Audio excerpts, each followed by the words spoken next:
Penindasan jalan.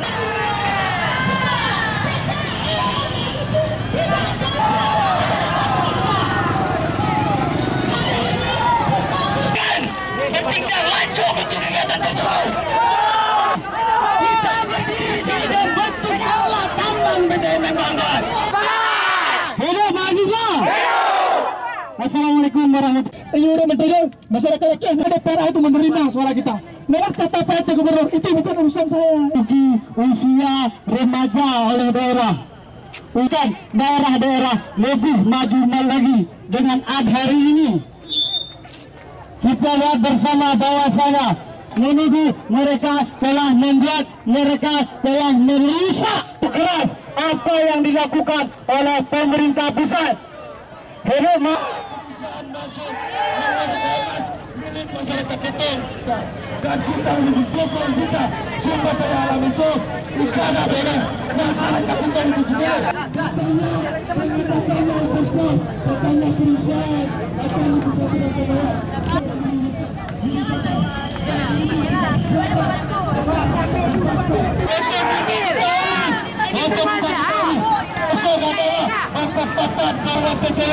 Dan kita meminta kepada hakim untuk memenangkan gugatan masyarakat. Kehadiran perusahaan tambang di Bitung banyak kasus konflik sosial yang akan terjadi.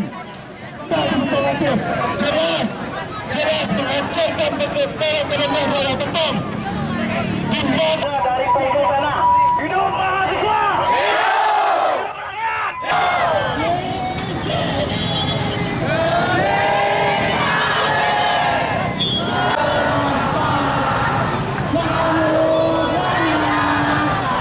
Aksi untuk menyampaikan aspirasi masyarakat Betung yang hari ini mereka secara serentak dan secara keras dan mengecam menolak adanya tambang PT Emas Mineral yang akan melakukan eksploitasi di tanah Betung Ati Benggalang melalui izin BKPM. Nah, kita hari ini adalah aksi sebelum praputusan di PT UN. Kita meminta kepada hakim untuk memenangkan gugatan masyarakat Betung. Karena melihat dengan hadirnya PT Emas Mineral Murni menjadi syarat masalah bagi masyarakat Betung Ati Benggalang. Dikarenakan kehadiran perusahaan bukanlah untuk mensejahterakan rakyat.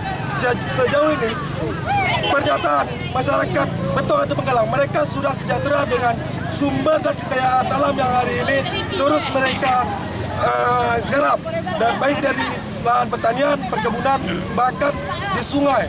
Nah, dalam penolakan PT MS karena kami merasa kecewa dengan apabila keputusan besok harinya menjadi sebuah permasalahan bagi yang menjadi dampak positif negatif terhadap masyarakat. Maka oleh karena itu kami meminta kepada pihak yang berkewajiban untuk memutuskan untuk membela rakyat masyarakat yang ada di Betung Ati dan juga masyarakat-masyarakat di sekitarnya.